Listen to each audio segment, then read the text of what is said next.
Hello, it's me, French Ted, and we are here for episode number 82? We'll go with 82. I mean, that doesn't matter too much. We're here for night 11, the penultimate night of the AEW All-In Grand Prix. And tonight could potentially show us who will be leading the race into the final night, because I believe it will go down to the final night to find out our B block winner. We already know that Volta has won block A, so the rest of the matches are just for bragging rights and pride in the block A, but block B is very competitive at the top. It could be one of Kenny Omega, Keith Lee or Jon Moxley to make it through to the All-In Grand Prix Final. Only one of those three men are actually in action tonight, so the other two are in exhibition matches opening the show. So it will go down to the final night, deciding who will be that winner. And the final night, so night 12, features no exhibition matches at all. It is 10, I imagine. Yeah, 10. Should be 10, because it's 10 on each side matches. Everyone is in block matches, so everyone's final match of the Grand Prix will take place on the same night. Very exciting. But we are here, as always, with our All-In Grand Prix crew of Renee Paquette, RJ City, and Paul White. So, yeah, let's not waste any time. Let's head straight into night 11 with our opening exhibition match, which, in all honesty, should be a very, very tasty one. Let's take a look and see who's in it. I mean, what a star-studded group of lads this is. In a bout that had superb wrestling and great heat. It's actually, the team of Jon Moxley, Zack Sabre Jr. and Hangman Adam Page defeating Volta, Kenny Omega and Jeff Cobb. And once again, in the exhibition match, Volta gets pinned. Wow, that's not what I was expecting in the slightest. But it is the AEW World Heavyweight Champion, Jon Moxley, pinning Volta with the paradigm shift. I mean, should Volta win the Grand Prix Final and go on to All Out, it could be a repeat of this, Jon Moxley and Volta.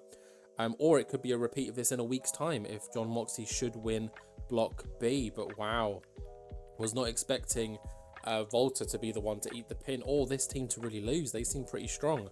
But then again, looking at this side, Hangman Adam Page definitely probably targeting Kenny Omega in this instance. Cobb, the target of these two men. So yeah, Volta was kind of on his own, I'd probably say. But looking at the numbers, Cobb with the 76, Kenny Omega 93, lovely. Walter 91, Hangman 89, 88 and 88 from Zack and Jon Moxley, the two Combat Club boys. Yeah, awesome 86 rated match to open the show. All this green, you love to see it. But that's the exhibition match out the way. Let's take a look at the first match in our block action, and it is Nick Jackson and Prince Devitt. And about that had great wrestling and good heat. Prince Devitt gets the win. Oh, I think is that back-to-back wins now?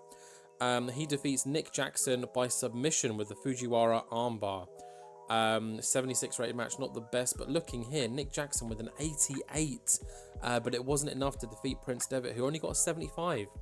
So Devitt, I believe, is now on 6 points. So Nick Jackson is probably sitting at the bottom of Block B, which is a little bit shit because he's an awesome talent, and yeah, he's got one more match to kind of save himself from being at the bottom, I'd say. But yeah, Prince Devitt really building that momentum in the late stages of this tournament. Let's continue with the night where we have Rosh, in a 91, taking on Bryan Danielson. Rosh is one that is affected by the fatigue, but it didn't really matter. Bryan Danielson can carry anyone. And in a bout that had great wrestling and good heat, it was, of course, Bryan Danielson, our world light heavyweight champion, defeating Rosh. These remaining matches don't mean too much to Bryan. He's probably taking it a little bit easier now. Doesn't want to get injured because he knows that he has a match at the Grand Prix Final against Daniel Garcia, his, I'd say probably long-term rival now. They've had a bit of a back and forth for quite some time. But yeah, 91 rated match. Bryan showing, how great he is, and Rosh as well, putting in some really good performances during this tournament. He should be very, very proud of what he's done and what he's achieved. Following on from this, we have got Juice Robinson and Drew Galloway. And in a bout that had superb wrestling, my favourite word, and good heat, Drew Galloway defeats Juice Robinson with the Claymore kick. Of course, Jake Roberts, you can see here, the Roberts family was ringside, and Drew just continues this unbelievable run. If it wasn't for Walter, Drew would be far and beyond the winner of this block, but unfortunately he couldn't overcome Walter. 84 in this match, not too bad. 80 and a 91, probably would have expected a little bit better, but Juice has really, come out of nowhere in, I'd say, the last 2-3 months in game. He's been insane, and Drew is clearly a main event player. I mean, everyone in this tournament is a main event, or at least, close to a main event player. This tournament has been awesome, but it's not over yet. So let's carry on with the show. And we got a little backstage segment. RJ City has managed to get hold of Matt Cardona, Steph DeLanda, and of course, the best broski, MJF, is there too. And MJF says, doesn't matter that Walter has already won Block A, because in my eyes, in MJF's eyes, Matt Cardona is his Block A winner. And obviously Matt is like, oh bro, that's so great. They kind of hug it out. Steph's just there rolling her eyes at this. RJ's loving every second of it. And Matt Cardona is in action later on tonight. He takes on CM Punk, which hopefully will be a very good match. And of course, MJF will be there ringside, looking after his broski. But yeah, 95 rated segment here. These two guys are golden. Tempted to tag division them in the future, maybe? Don't know. We've got quite a few big tag teams at the moment. I don't want to kind of saturate it too much. Because, Aussie Open, I think, are deserving of a tag title opportunity soon. But we do have the Hangman Bandido Golden Lovers rematch that is lined up soon. And I would imagine, should Kenny Omega not win Block B, that match will probably happen at the Grand Prix Final. But we're getting ahead of ourselves again, because that might not happen. Let's continue with the show. Back in the ring now. Darby Allin and Will Ospreay face off, and about that had great wrestling and a decent reaction from the crowd. There's no Sting involvement tonight. Will Ospreay gets the win. He defeats Darby Allin in 8 minutes, a relatively short one here, with a 6:30 senton. And I believe that puts Will Ospreay into double figures as well. So, Ospreay, Drew Galloway, and Walter all in double figures for Block A. And Ospreay putting really, really good performances in so far. Let's just take a look at the dirt sheet, because 81 just feels low. Penalised for fatigue. There we go. Hold on. Man was fatigued and still got an 88. Wow. That's amazing.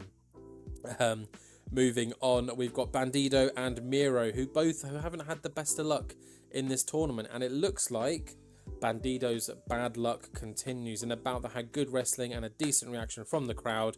Miro defeats Bandido in 14 minutes with the game over. With a 78 performance, a 70 from Bandido. Are they both fatigued? Because that's not very good. Bandido was fatigued, but Miro was holding back. Interesting. These guys are they're at the bottom alongside Darby Allin and Juice Robinson, I'd say. But this win from Miro, I think, takes him up to 5 points. So he's not really in the bottom 3 anymore. I think he's 4th from bottom now, which is better than nothing, isn't it? Miro probably has a tournament to forget. I feel like he probably could have done a bit better if we're thinking about this in kayfabe terms, but just hasn't taken advantage of those situations. Following on from this, though, we have CM Punk and Matt Cardona in a 90 rated match. And in about that had superb wrestling, my favourite word, and great heat. It is CM Punk who gets the win. He defeats Matt Cardona in 18 minutes. This is a long one with the Anaconda Vice. Matt Cardona has surprised me so far. It was a risk putting him in this tournament, but I'm so happy that I did.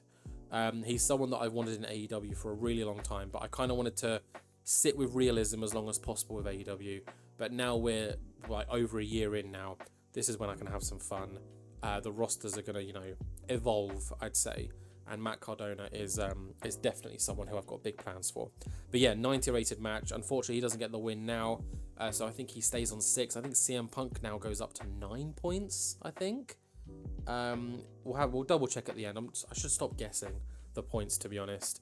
But I believe this is our penultimate match. We've got our main event, which for tonight is Keith Lee taking on Pac. If Keith Lee can get the win, then he is at a big big advantage heading into the final night, because he has that head-to-head advantage over Kenny Omega, and I think Keith Lee's final match is against Jon Moxley, so that could be a decider in itself.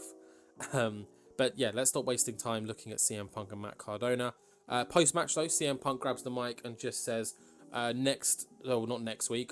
night, I face Volta in the final night of the Grand Prix. Now, although I didn't win the block for Jay White, I'm going to be the one that defeats Volta one-on-one. And I'm going to dedicate that win to the Switchblade Jay White. So, nice little face moment here from CM Punk. He's a good guy, apparently. And he vows to defeat Volta. Even though Volta's already won the block, he says he's going to be the one to ruin that perfect record. So that should be a very, very fun match. A 99 rated segment, of course, it's CM Punk on the mic. So, of course, it's going to be great. But this takes us to our main event. Keith Lee, Pac. They've had their differences before outside of the Grand Prix. Pac, targeting Keith Lee very recently. Keith Lee taking on all three members of the Death Triangle, which I assume led to the issues that Pac now has with the Lucha Brothers. But he's got Keith Lee here 1-on-1. Let's not waste any more time and get into it. A 92, nice. And in a bout that had superb wrestling and good heat, Pac. Pac gets the win. He defeats Keith Lee in 19.5 minutes. Less than 30 seconds to go before the time limit expires. And he makes Keith Lee tap out. Wow. With the brutalizer. Keith Lee, couldn't hold on for those 30 more seconds. And Pac getting the win over the AEW International Champion. That's Keith Lee's second loss of the tournament, and the first time that he's actually, physically lost, because the last one was a count out, I believe. So Pac, this is a big, big win for Pac, I'd say. That brings him up the table slightly. Keith Lee staying near the top. I think Keith Lee's on 12 points. So yeah, it's all to play for in the final night. Keith Lee, Jon Moxley, that could be a decider, but then also we've got to keep an eye on what Kenny Omega's doing. I think all Kenny needs to do now is win, and he finds himself in the Grand Prix Final. But let's finish the show now. Let's see how we did. A 92. I mean, of course it was going to be great. Awesome rating for the show. Of course, the Grand Prix are always great. I think there was one that was a bit lackluster. The rest have been great. So yeah, big wins here. Prince Devitt getting a great win. Bryan Danielson, building that momentum heading into the Grand Prix Final where he faces Daniel Garcia. Drew Galloway killing it every week, except for when he faces Volta, that is. CM Punk getting the win over Matt Cardona in a great match, and then dedicating his next win, should he actually get it, to Jay White. Miro getting a win finally. He hasn't had the best of times. And this opening exhibition match, very, very interesting. Moxley, so the Combat Club, and Hangman Adam Page getting the win over Volta, Kenny Omega, and Jeff Cobb. Volta and Kenny, who could be the finalists, because I believe all Kenny needs to do is win. Let's stop believing and speculating. I don't know why I'm doing that. Let's bring up the table and take a look at how it looks after night 11. So in Block A, of course, Volta is still at the top. He can make it a perfect score if he gets the win tomorrow night. Drew Galloway could make it a semi-perfect score by winning his final match too. Ospreay coming in at third with 11 points. That place is not safe because obviously CM Punk could get the win on Volta and be joint third. Zack Sabre Jr. too is putting a very impressive display. 4 wins for ZSJ in this tournament. Cardona as well, been a surprise package. I know he's only got the 6 wins, but still better than nothing. Miro, a little bit disappointing. Miro should be on 5 points here, I believe. I think I've messed that up, but talking about it now, I can just edit it so you guys will see it correctly. So I might change that. If that's correct, I might be wrong. Juice Robinson on 4, Darby Allin on 3, and Bandido at the bottom without a physical win, because that was the Juice Robinson forfeit. Heading over to Block B, where it's a little bit more interesting. Kenny is still top, so a win is all Kenny Omega needs. And to be honest, a draw could be all he needs should Keith Lee defeat Jon Moxley. Which is, could happen. could happen. Keith Lee's a monster. Could our international champion defeat our world heavyweight? That would be some news.